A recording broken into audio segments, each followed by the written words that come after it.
Assalamualaikum warahmatullahi wabarakatuh. Perkenalkan, kami dari kelompok 2 yang beranggotakan Aldi Setiawan, saya sendiri, dan teman saya Alwan Theophilus, Cahaya Karnila, Pratita Nyasari. Di sini kelompok kami akan menjelaskan tentang karya sastra internasionalisasi tahun angkatan 1970. Sejarah lahirnya angkatan 70.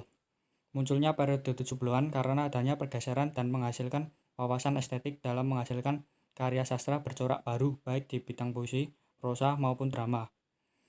Korri Layuan Rampan cenderung menamai sastra Indonesia sesudah angkatan 45 dengan nama angkatan 80. Keduanya tidak mengakui adanya angkatan 66 yang dicetuskan oleh H.B. Jasin. Persamaan dari kedua angkatan tersebut adalah: 1. Keduanya meyakini adanya pergeseran wawasan estetik sesudah angkatan 45. 2. Keduanya memiliki persamaan pandangan tentang tokoh-tokoh pembaruan sastra Indonesia modern sesudah angkatan 45. Dalam periode 70-an, pengarang berusaha melakukan eksperimen untuk mencoba sesuatu yang absurd dan tidak masuk akal. Sedangkan dalam bidang puisi, mulai ada puisi kontemporer atau selindro. Perkembangan sastra Indonesia periode 70-an maju pesat, karena banyak penerbitan yang muncul dan bebas menampilkan hasil karyanya dalam bentuk selanjutnya, yaitu pengarang dan karya-karya sastrawan tahun 1970 atau angkatan 70. Berdasarkan karya-karya yang dihasilkan dapat dibagi menjadi 3 kelompok, antara lain kelompok pertama yaitu mereka yang termasuk angkatan 66 atau yang telah berkarya pada tahun 1960-an. Yang termasuk sastrawan dari kelompok ini antara lain: 1. Abdul Hadi WM dengan karya Laut Belum Pasang yaitu kumpulan sajak tahun 1971, Cermin yaitu kumpulan sajak tahun 1975, Potret Panjang Seorang Pengunjung Pantai Sanur 1975. 2. Supardi Djoko Darmono dengan karyanya yaitu Dukamu Abadi, kumpulan sajak tahun 1969, Mata Pisau yaitu kumpulan sajak tahun 1974. 3. Gunawan Muhammad dengan karyanya yaitu Lautan Bernyanyi atau drama tahun 1967, Bila Malam Bertambah Malam yaitu novel tahun 1971. Materi selanjutnya akan Kelompok dibacakan 2, oleh teman. karya-karyanya baru muncul tahun 1970-an. Yang termasuk golongan sastrawan golongan ini yaitu: 1. Korri Layun Rampan, 2. Entan Ainun Najib, 3. Toen Heraiti, 4. Putu Arya Tirtawirya, dan 5. Linus Wiryadi. Kelompok 3 yaitu sastrawan yang karyanya muncul setelah tahun 1970-an. Yang termasuk dalam golongan ini yaitu: 1. Artin Cenur, 2. Putu Wijaya, 3. Kunto Wijoyo, 4. Budi Dama, 5. Andri Damanji, 6. Damanto Jatman, 7. Yudhistira Ardi Nugraha. B. Pengarang dan karya-karya sastrawan tahun 1970-an atau angkatan 70. Berdasarkan karya-karya yang dihasilkan dapat dibagi menjadi 3 kelompok. Antara lain, kelompok pertama yaitu mereka yang termasuk angkatan 66 atau yang telah berkarya pada 1960-an. Yang termasuk sastrawan dari kelompok ini antara lain: 1. Abdul Hadi WM, Laut Belum Pasang, kumpulan sajak 1971, Cermin, Potret Panjang, Seorang Pengunjung Pantai Sanur, dan Meditasi. 2. Supardi Djoko Damono, karyanya Dukamu Abadi, Mata Pisau, Akuarium, Sosiologi dan Sastra. 3. Gunawan Muhammad, karyanya Lautan Bernyanyi, Bila Malam Bertambah Malam, Dadaku Adalah Perisaiku, Aduh, Pabrik, dan Dakdikduk. Yang selanjutnya ada contoh karya sastra angkatan 70-an, misalnya Mata Pisau karya Sapardi Djoko Damono. Mata pisau itu tak berkejap menatapmu, kau yang baru saja mengasahnya.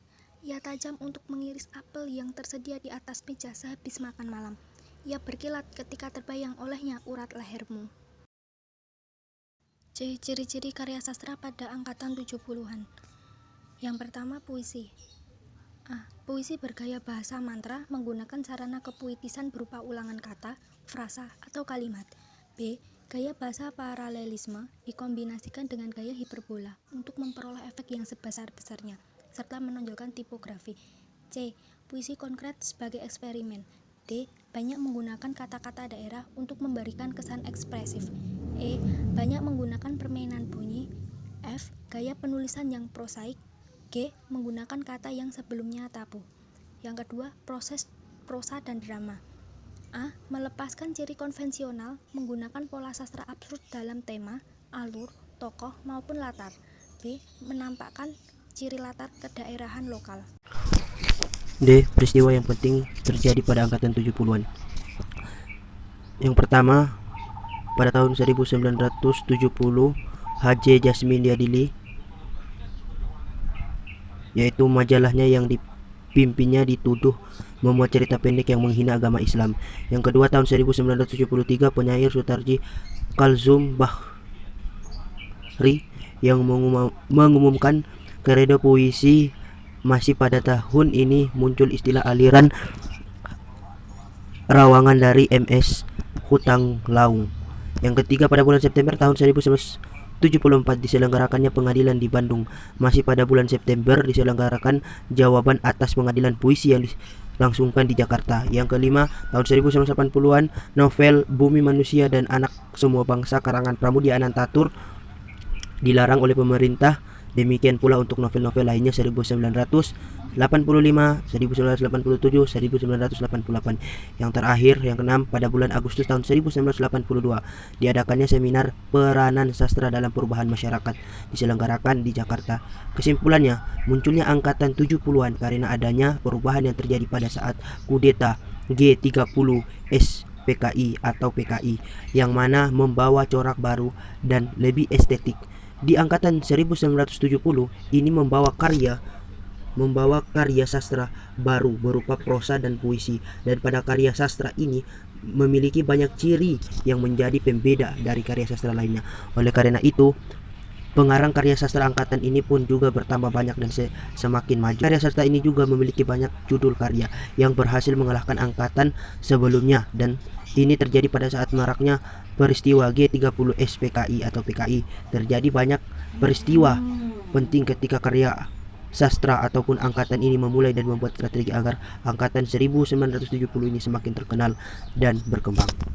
Mungkin cukup sekian pemaparan dari kelompok kami, kurang dan lebihnya kami mohon maaf. Wassalamualaikum warahmatullahi wabarakatuh.